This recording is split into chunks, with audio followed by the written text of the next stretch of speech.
programa de hoje é Bastidores do Artigo Científico, em que eu sempre recebo aqui um aluno que gostaria de tirar dúvidas sobre a redação do seu artigo científico, do seu conteúdo produzido, e essas dúvidas de quem vive todos os dias a redação do artigo científico.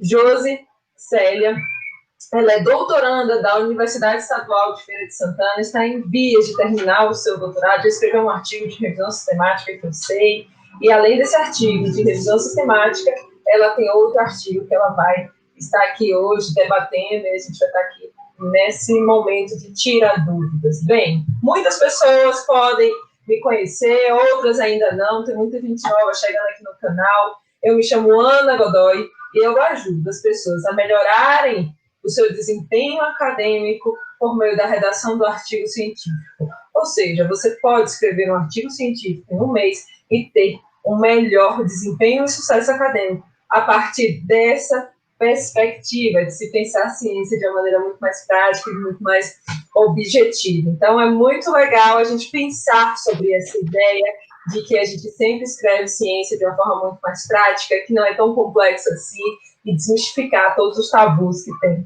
por trás disso. Então, Josi, se você quiser se apresentar, fique à vontade, e além disso, me conte qual é o objetivo do seu estudo, antes da gente avançar para as dúvidas.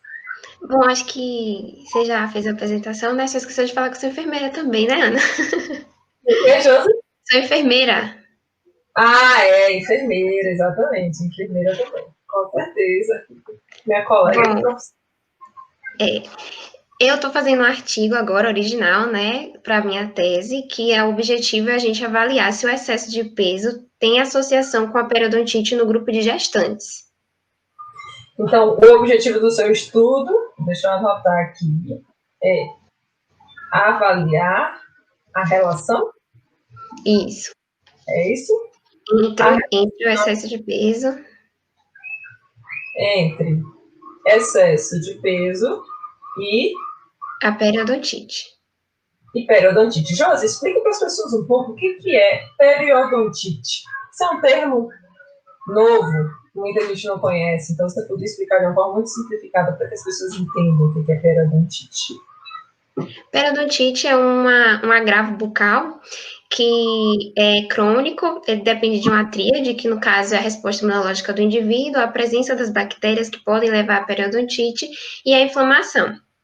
E aí, se essa pessoa não tratar, ela é revertida, na maioria dos casos, né? Ela é revertida se houver tratamento e procurar o dentista o quanto antes para poder fazer o tratamento adequado. Mas se não houver esse tratamento, a pessoa evolui para a perda do dente. Ah, então significa que é uma infecção bucal que pode levar à perda do dente e trazer até outros prejuízos para a qualidade de vida da pessoa. É isso mesmo? Isso. Ok, Josi. Então, o seu objetivo é avaliar a relação entre excesso de peso em gestantes? Isso. Em gestantes e a periodontite. Ok, Josi. Você quer me contar qual é a sua dúvida? Bom, inicialmente, a principal dúvida é com relação ao modelo de análise, né? A gente tem variáveis... Esses três bastidores foi só sobre análise. E é muito bom, porque são dúvidas importantes, que faz toda a diferença no conteúdo. Mas vamos lá, Mico, desculpa te interromper, me conte a sua dúvida. Como eu tenho as duas variáveis principais, né? Elas são dicotômicas, então a gente pensou em fazer uma regressão logística. E aí partimos para análise de confusão e modificação de efeito. E aí, quando a gente fez a análise de confundimento, a tradicional de modificação de efeito, algumas variáveis apresentaram esse efeito para a associação em questão. Quando a gente fez a análise dessas covariáveis com a associação, outras covariáveis se apresentaram associadas às variáveis principais. E quando a gente parte para a literatura aponta outras variáveis. Aí eu queria saber o que fazer, como fazer a escolha das variáveis, já que eu tive 3 resultados diferentes. Certo. Então, seria a escolha das variáveis para o seu modelo de análise estatística. Certo. Isso. Vamos pensar assim. Josi, existe um tema que a gente chama esse tema de campo teórico, ou ainda marco teórico, ou marco conceitual. No inglês a gente chama de framework, que é o quê? É a gente pensar um pouco mais de forma lógica e estruturada nas variáveis que podem potencialmente gerar alguma distorção no nosso resultado, independente da análise estatística. A análise estatística nada mais é do que uma técnica numérica que vai reproduzir aquilo que a gente diz para o pacote estatístico reproduzir. Então, isso é uma técnica numérica, é um cálculo matemático. É como se eu pudesse te dizer assim, de maneira muito simplória, 1 mais 1 é igual a 2. Bem, pode existir fórmulas matemáticas que não digam isso, mas o básico vai dizer e seguir esse caminho. Então, a decisão do modelo conceitual, a decisão mais profunda daquilo que a gente quer trabalhar na análise dos dados, ela nasce da literatura. A sustentação estatística dentro desse processo é só para que a gente tenha critérios um pouco mais robustos nessa decisão. O que eu quero te dizer de critérios mais robustos? Que a gente tenha um fortalecimento por trás de estatística que confirme aquilo que a gente acredita como uma possibilidade de confundimento. Então, o primeiro ponto que a gente precisa aprender daqui para frente entender é qual é a diferença que a gente aplica entre uma variável que a gente diz que é confundidora e uma variável que a gente diz que ela é modificadora de efeito ou uma variável de ajuste. Aqui a gente trabalha com 3 questões diferentes. As modificadoras de efeito, a gente considera, pensa nelas um pouco antes de acontecer esse estudo. A gente imagina um pouco o que pode modificar aquele efeito previamente. Normalmente, essas variáveis modificadoras de efeito que a gente pensou, que a gente avaliou, a gente vai acabar avaliando se existe a diferença entre aqueles grupos que a gente quer analisar a partir disso. Porém, não é muito comum, inclusive, a gente utilizar modificadoras dentro de uma fase pós-análise, pós-coleta dos dados, pós-conclusão, fase de redação do artigo científico. Porque a modificadora, você faz uma previsão que ela vai acontecer. Então, tem critérios estatísticos que sustentam que ela pode ser uma modificadora. Mas também tem os critérios da condição de quando é que a modificação daquele efeito vai produzir.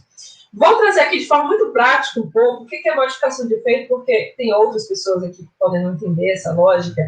É como se a gente pudesse pensar assim.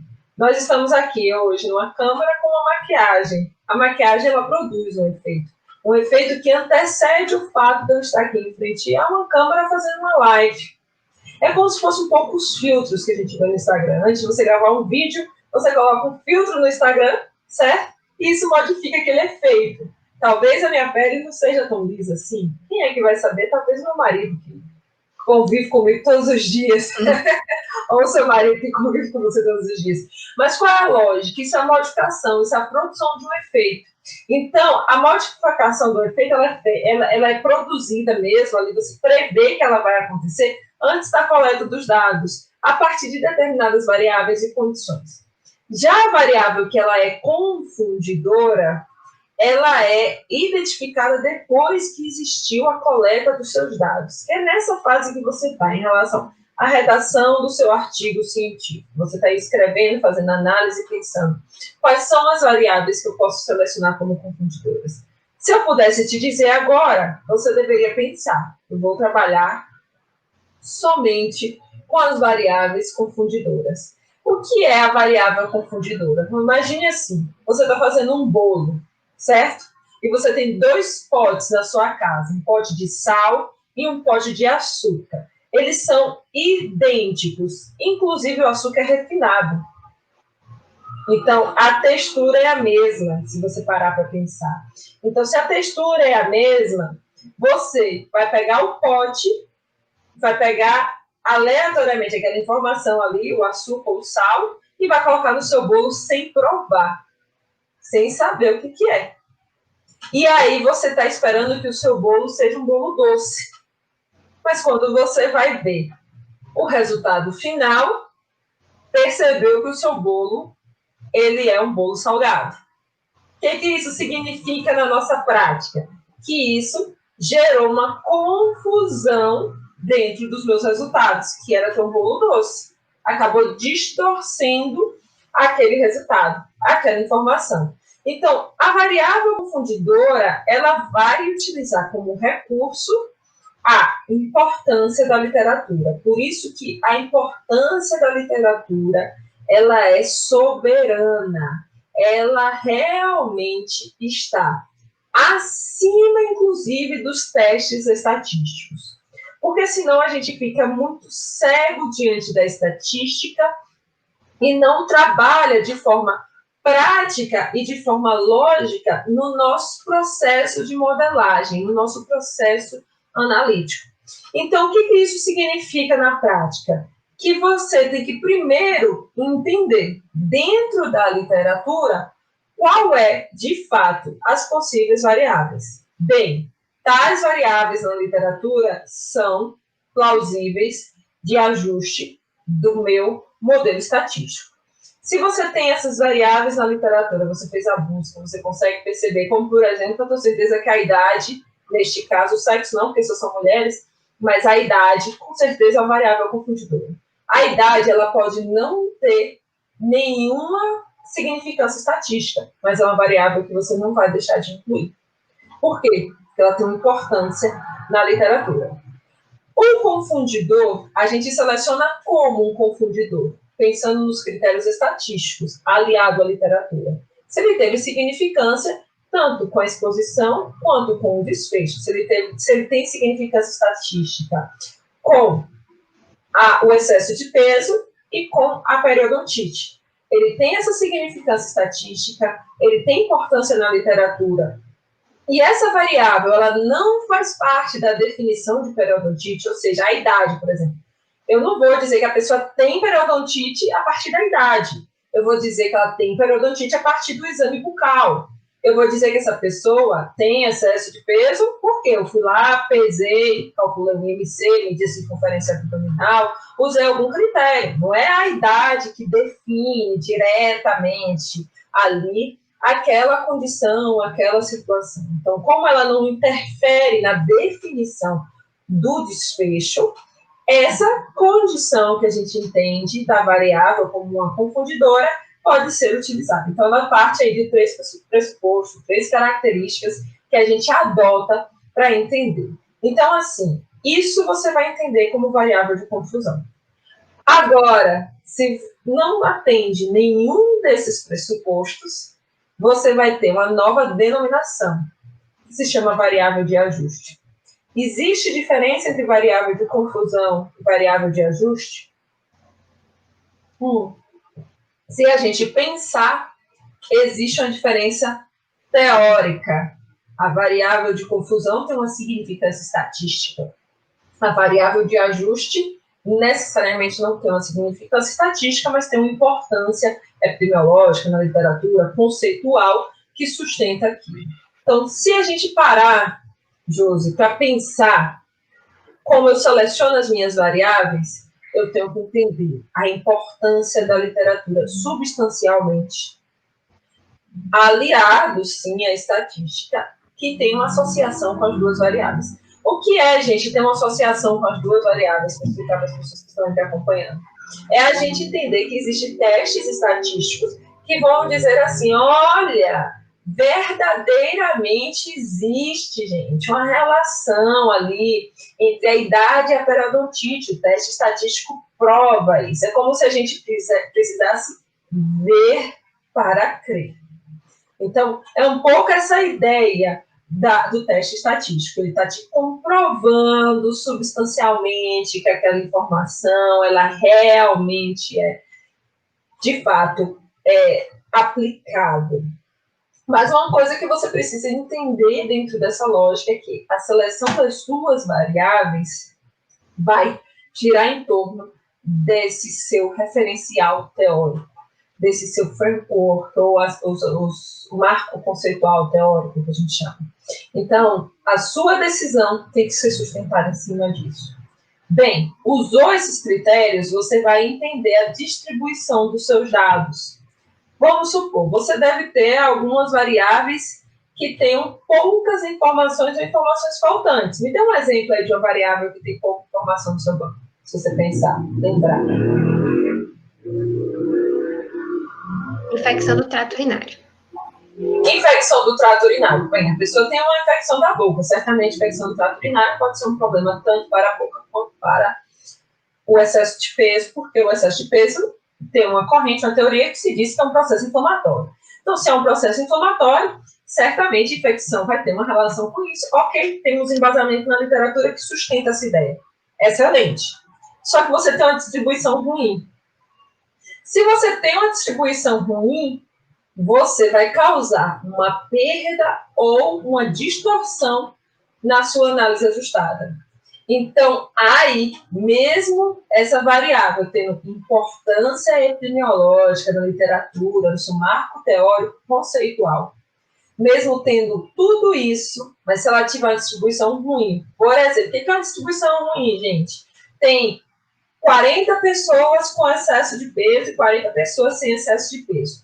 No grupo com excesso de peso, tem 2 pessoas com infecção urinária, e no grupo sem o excesso de peso, tem aí 78 pessoas sem infecção urinária, certo? Ou com infecção. Então, a gente tem uma distribuição ruim entre 2 grupos. 2 em um grupo e 78 no outro. Então, dá uma confusão, dá uma distorção. Então, se tem uma distribuição ruim, você precisa assumir que isso é uma limitação do seu estudo na sua discussão. Que era uma variável que possivelmente poderia ter sido ajustada, mas por ter um critério estatístico ruim de ajuste, aí você vai trazer uma justificativa sustentada, fundamentada naquilo que você pode dizer em relação à distribuição e que outras pesquisas poderiam fazer essa avaliação. Então, em síntese, para você escolher as suas variáveis, você deve ir primeiro para a literatura e depois verificar se tem alguns pressupostos importantes da estatística para você fazer a análise dos seus dados. E assim, mais alguma dúvida, pode falar ou comentar. Por exemplo, eu sei que a logística a gente tem que ter critério para inclusão nas categorias das variáveis, para escolher porque uma variável que represente aquela categoria muito bem, para a gente não correr o risco de fazer superajuste ou não ajustar a medida adequadamente. E aí, por exemplo, na literatura a gente encontra 2 variáveis que são próximas, né, que seria escolaridade e renda. E aí eu tenho essas 2 opções no banco de dados. Qual variável eu deveria escolher diante da minha realidade para poder fazer o ajuste entre escolaridade e renda, por exemplo? Eu entendi. Você está querendo me dizer o seguinte, de forma bem prática, que as pessoas que têm uma escolaridade maior possivelmente terá uma renda maior. É isso?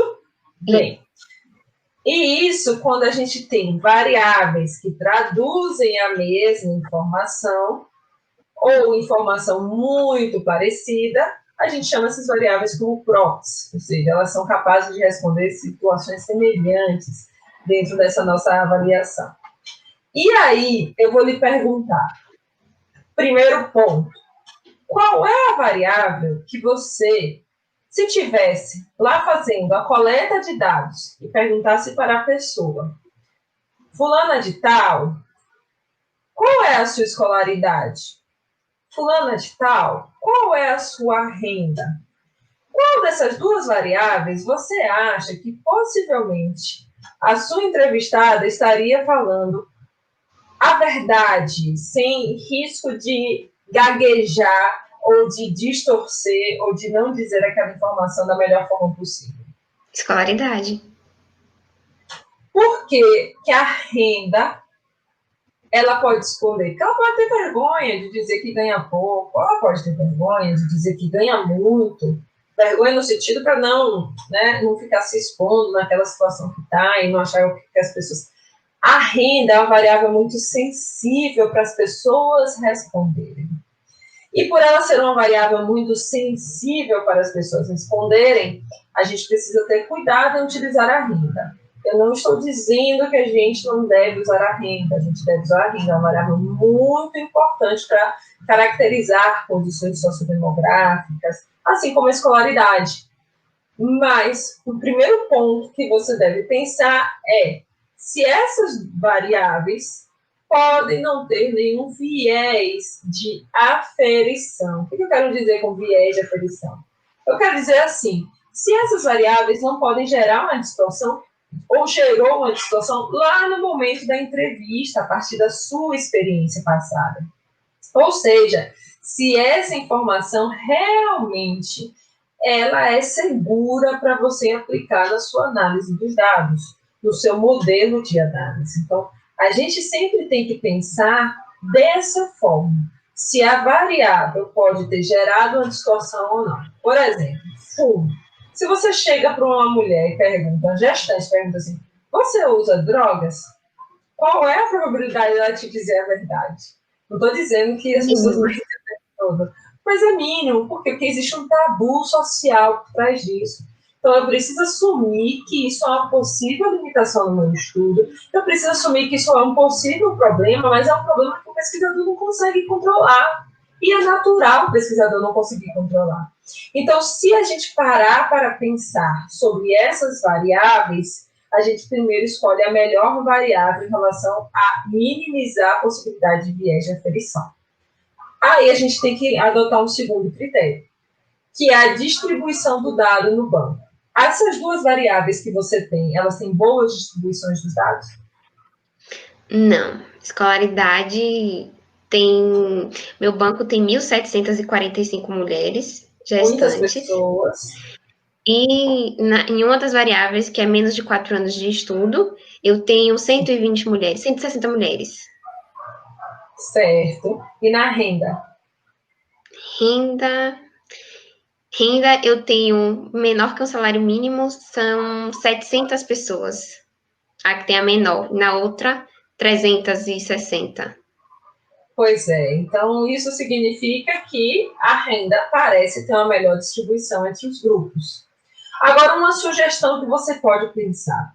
Por que você adotou um ponto de corte menor que 4 anos de estudo, se hoje a população brasileira, de forma geral, ela já tem um estudo superior a menor ou a 8 anos de estudo? Isso é uma reflexão que você precisa pensar. Será que não é o ponto de corte que nós precisamos mudar? Provavelmente. Por que eu falo do ponto de corte? Porque às vezes você está olhando assim, tem a distribuição ruim com a faixa, porque você deve ter essa variável contínua. Tem a distribuição ruim com a faixa de escolaridade menor que 4 anos, ou maior ou igual a 4 anos. Mas você tem que pensar se sua escolaridade for para um ponto mais alto, será que a gente não vai ter uma distribuição melhor dos grupos? Ou 12 anos, hoje, muitas pessoas já terminaram o ensino médio, em boa parte, talvez. Tem lugares que ainda não. Então, a gente tem um movimento da educação diferente nos dias de hoje. Então, talvez seja interessante pensar sobre os pontos de corte dessa distribuição. Mas, bem, se você tem na literatura uma sustentação que tem que ser 4 anos de estudo e não tem outras alternativas, porque é assim também, viu, gente? A gente está pensando aqui nos pontos de corte em relação a essa variável, mas a gente não pode esquecer que na prática, a gente pensando de forma prática, a gente tem que ver se não existe um outro conteúdo, um outro material mais atualizado que possa nos ajudar também a elucidar essa questão ou esse aspecto que a gente queira entender nessa prática. Então, assim, o que eu quero dizer com tudo isso? É que você deve pensar na literatura as alternativas que você tem para a renda, as alternativas que você tem para a escolaridade, para tomar essa decisão a partir dessa experiência da literatura em relação à análise dos seus dados. Tá? Então, tudo isso você tem que refletir. Do jeito que está aí, bem, você deve pensar. Escolaridade possivelmente tem melhor qualidade. Além da escolaridade ter melhor qualidade, você vai olhar o critério estatístico. mas no critério estatístico a renda tem melhor distribuição. Então, o que você tem que fazer? Testar outros pontos de corte, para ver se é possível. Se tem mais dúvidas, pode perguntar. Na realidade, eu queria uma opinião tua, porque eu acredito que isso varia muito de revista para revista, de autor para autor. Sobre, assim, eu vou fazer critério de peso, né? Antropometria pelo IMC, que já é bem difundido na literatura, né? Especializada, e a maioria da população também já conhece e sabe fazer o cálculo. E eu vou usar um critério de diagnóstico de periodontite que não é tão difundido assim. Tua opinião sobre eu entrar na parte do método e descrever como foi feito ou como chegou nesses critérios de diagnóstico. Você acha que é importante ou não? Também pela questão do espaço que as revistas disponibilizam para poder a gente estar escrevendo essa sessão.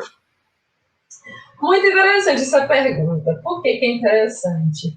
Porque a gente tem que entender que no método, dentro do método, é um passo a passo de tudo aquilo que eu vou colocar cientificamente para que o outro possa reproduzir. Mas a gente tem um espaço curto dentro, né, desse método para avaliar. Então, se a gente pegar o guia de redação, eu fiz uma live esse dia sobre falando um pouco sobre o guia de redação. Se a gente pegar esse guia de redação e a gente pensar, o guia de redação, para você pontuar adequadamente, fala assim: o desfecho foi definido claramente para o leitor. Então, você já entende que o seu revisor, quando receber esse artigo, ele vai querer entender ali como você chegou naquele caminho, como você definiu aquele caminho. Mas veja o que eu quero dizer com isso. É que você vai apresentar ali informações resumidas sobre a definição daquele critério. Você vai ser sintética nisso e vai referenciar de forma certa. O que é referenciar de forma certa? É você parar e pensar assim, Josi, por exemplo, eu estou aqui escrevendo quais são os critérios aí da periodontite. Me diga aí os 2 critérios da periodontite, só para que a gente faça um exemplo mais prático. Tá, CDC, que é a Academia Americana de Periodontia. Tem o que eu vou usar, que é de Gomes Filho. E Lopes, Albandá, Bassani. Mas assim, como é que Gomes Filho define, que é o que você vai usar, define periodontite? Ele diz o que lá? Diga 2 itens para definir. Nível de inserção clínica e profundidade de sondagem. Certo, são critérios aí da odontologia para isso. Tá. Então, você vai falar o quê? Você vai dizer qual é o ponto de corte do nível de inserção clínica que ele vai avaliar, qual é o ponto de corte aí da profundidade de sondagem. Você vai dizer de forma muito objetiva, acima de tal, mais tais e tais questões, mais a profundidade, mais o nível, mais isso, vai dar a positividade da periodontite objetiva. Quando você for, e aí você vai dizer que as pessoas que não compuserem aquele grupo não vão ter a periodontite. Você definiu o critério do seu desfecho de forma rápida. Então, veja que isso você vai escrever aí em 2 ou 3 linhas no máximo.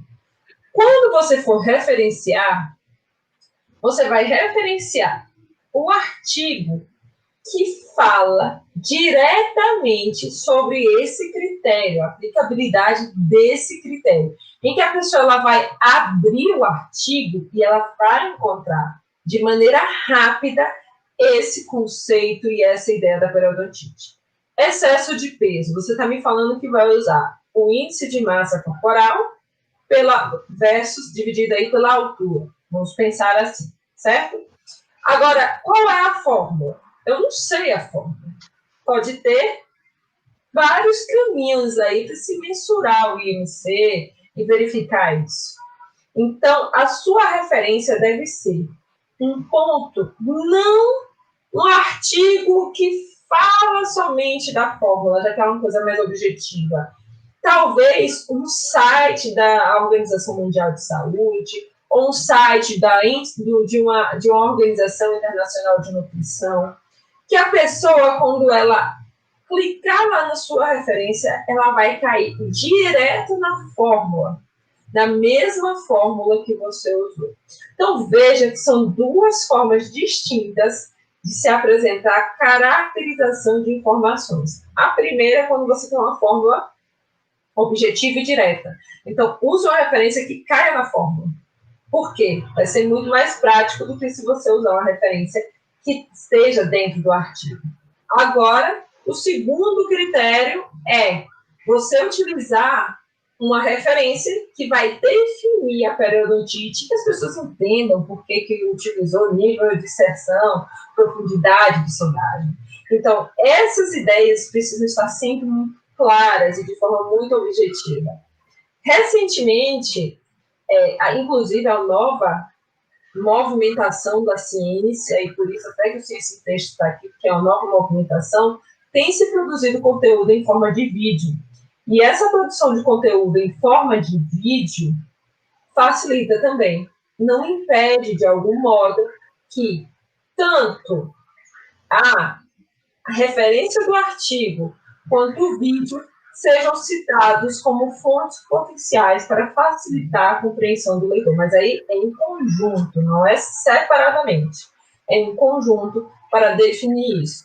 Então, o que eu posso lhe dizer é assim, se você quiser seguir, arrisca o que é definido ali no guia de redação, para que o seu revisor aprecie com um olhar muito apaixonado o seu artigo e aprove para o seu leitor que você defina, assim, os critérios de diagnóstico, tanto para a exposição quanto para o desfecho que você está investigando nessa sua pesquisa. Tirou a dúvida? Sim, bastante esclarecedor. Você tem mais alguma dúvida, Josi? Fique à vontade. Não, só isso. Só isso? Não, Josi. Eu fico muito feliz porque sempre que as dúvidas são esclarecidas. Análise de dados, é interessante a gente pensar, análise de dados é um tema muito vasto. Os meus alunos que acompanham aqui o Ciência em Texto têm muitas dúvidas sobre análise de dados, mas a análise de dados ainda não é a primeira etapa que a gente tem que vencer. A gente tem que vencer sempre a etapa de escrever cientificamente de uma forma muito mais clara, muito mais objetiva, muito mais direta para aquilo que a gente precisa, entender a lógica por trás daquilo para chegar já nesse estágio. Então, você já é uma aluna de doutorado, então, minimamente, tinha que trazer dúvidas mais complexas mesmo para esse nosso bate-papo, para esse nosso encontro. Josi, eu queria dar alguns avisos antes do nosso encerramento, que nós teremos amanhã, às 7h07, live Artigo em Foco. Então, eu sempre falo um conteúdo para facilitar a redação do seu artigo científico. Além disso, a gente está aí, eu estou aí com as inscrições abertas para o Maratona 30x1, em que eu vou fazer um evento gratuito online para que todas as pessoas possam conhecer de forma muito mais clara esse processo de escrever cientificamente. Então, é possível escrever um artigo científico em um mês, gastando poucos minutos por dia. O que você precisa fazer é praticar sempre essa redação do artigo científico. E lá no curso eu vou falar sobre todas as dicas, vou falar no curso, na maratona, vou falar sobre todas as dicas, sobre tudo que envolve esse evento. Então, as pessoas estão mais que convidadas para estarem lá na maratona, nesse encontro gratuito e online conosco. Então, Josi, eu quero te agradecer. Muito obrigado por estar comigo aqui hoje. É sempre um prazer receber pessoas aqui no Ciência em Texto para um bate-papo, um tira-dúvidas como esse. Eu que agradeço, Ana. Foi bem interessante e bem importante. Contribuiu bastante para a evolução do trabalho. Obrigada. Então, até a próxima. Até.